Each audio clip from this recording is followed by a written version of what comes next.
is the Kia Sportage. And I know you've seen it before because they're absolutely everywhere. According to Kia, this is the second best-selling car in the UK so far in 2025. It is, in fact, the best-selling SUV, full stop. People love these things, but are they worth the hype? And are they still good enough in 2025? Today, we're going to find out by looking at the £40,000 plug-in hybrid version. We're going to test whether it's really deserving of its popularity.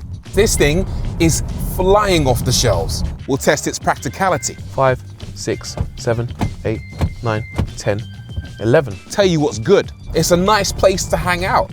What's weird? Look at that. Sounds of nature. What's really annoying? Will it panic and freak out?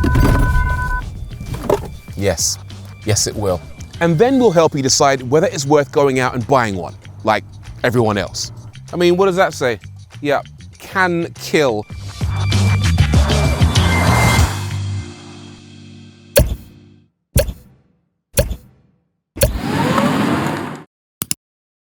I know you'll have seen these things before because they're absolutely everywhere, but let's talk about the design. Very distinctive, quite big actually, similar in size to a Honda CR-V, Hyundai Tucson or Nissan Qashqai, but it doesn't look like any of those cars, especially because of this, the front grille. It's massive. It looks great in pictures, but when you get close to it, you realize there's quite a lot of plastic going on and the effect isn't quite as impressive when you get up close to it.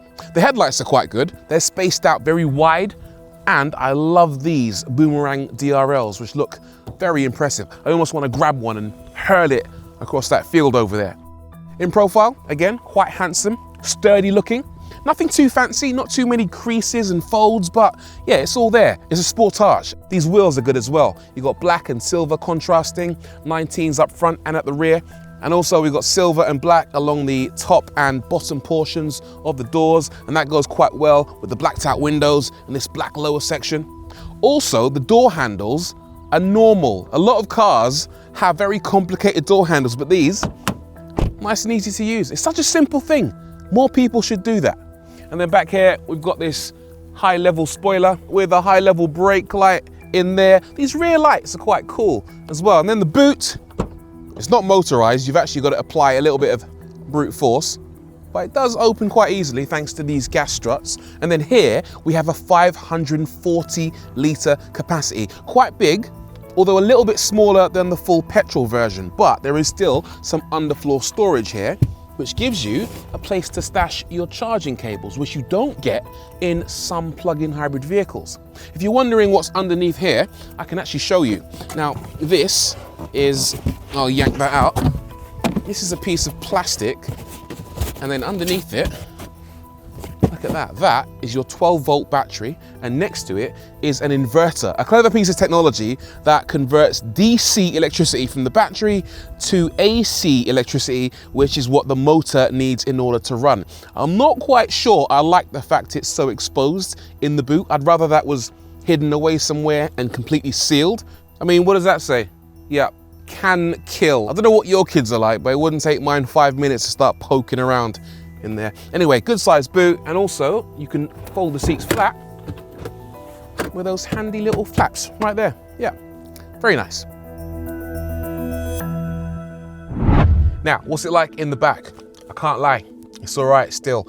Decent amounts of leg room. That seat is adjusted for me and it's plenty of space. Also headroom, plentiful, and you can slip your feet underneath the seat in front of you, which is quite cool as well. One thing I don't like though is the fact that my legs don't have much support from the seat base. My legs are angled upwards slightly, meaning the floor is higher than it ideally should be, probably because of the batteries.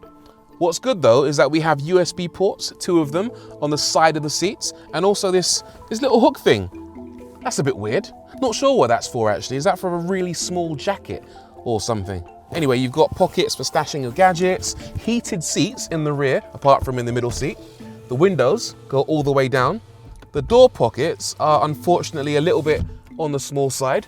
You do get 2 cup holders in here, plus 2 ISOFIX points, and the seats actually adjust. So they go through 1, 2, 3, 4, 5, 6, 7, 8, 9, 10, 11 levels of reclining, which is really quite cool. And then the final thing I want to show you is this little handle up here, which isn't quite perfect for stashing a mobile phone to watch a video on, unless you orient it in portrait mode, in which case you can enjoy a bit of TikTok on the move.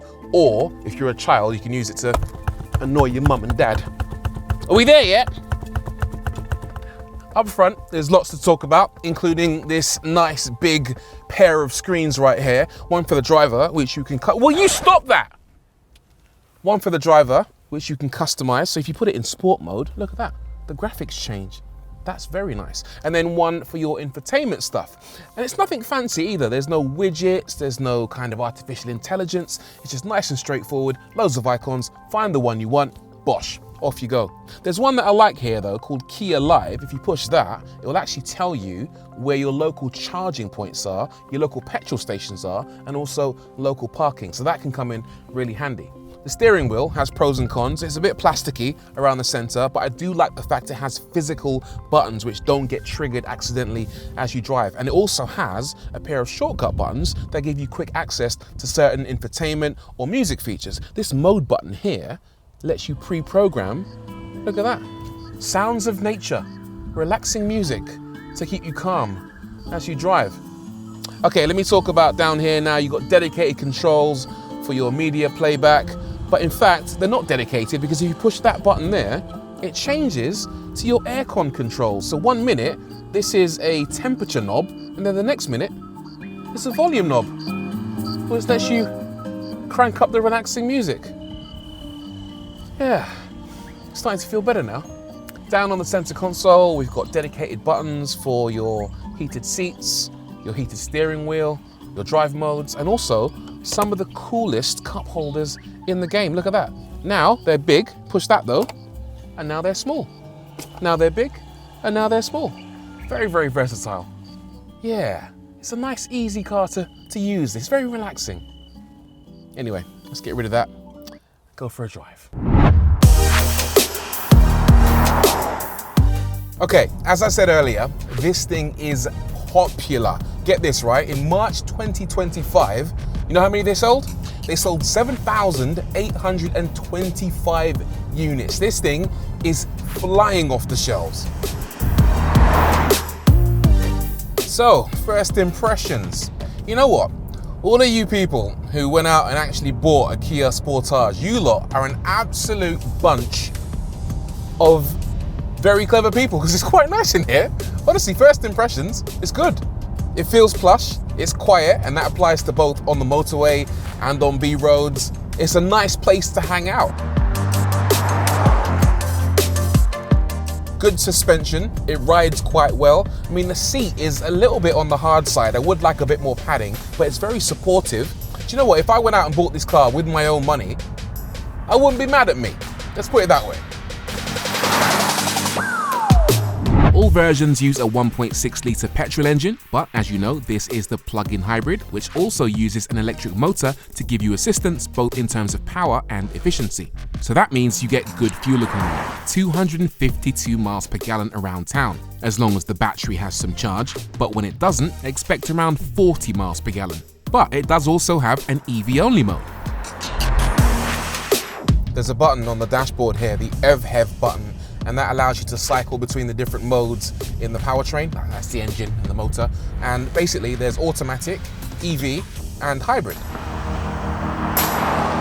If you're in the hybrid mode, it mixes between the electric motor and the petrol engine. If you're in auto, it kind of selects the best one based on how you're driving and where you're driving. And if you go into EV mode, which I shall do right now, you'll see this car becomes a full electric car. Look at that. They say it will do up to 48 miles on a single charge, but I don't believe them. I left my house this morning and it was fully charged and it was saying 36 miles of range, which basically means that the best case scenario is going to be somewhere around 30 miles. That's not bad actually. It might be enough to last you for a good few days out of the week. There's no one pedal driving, but you can adjust the amount of brake regen by using these paddles behind the steering wheel. Pull the left one and it will basically slow the car down a bit more using the motor. Pull the right one and it does a bit less of that. Plus it reduces your emissions in that mode, so you're not coughing out quite as many toxins as you drive through people's neighborhoods and past schools, etc. One thing I'm not enjoying quite so much is that this is quite a nervous car and it kind of freaks out if you get too close to a vehicle in front of you. Basically, I'm quite a late braker and there's been quite a few situations where this car has slammed onto the brake and done a full emergency stop because it seems to think that I'm going to hit someone. I'm going to try and demonstrate that. We've got our camera car just in front of us, so I'm just going to pull up to the back of it and see what happens. Will it panic and freak out? Yes, it will. I mean, I was in no danger of crashing, but the car wanted to take things in its own hands and save me from myself. Yeah, very annoying. And then there's the beeping. The Sportage beeps for everything. It beeps when you turn it on. It beeps when you turn it off. It beeps when you put it in reverse. It beeps when you put it in park. It beeps for road signs and speed cameras. It beeps when the speed limit changes. It beeps if you stray 1 mile an hour above the speed limit. It just beeps. If you don't like beeping, then don't get one of these. To give you an idea of how highly strung this car is, watch this.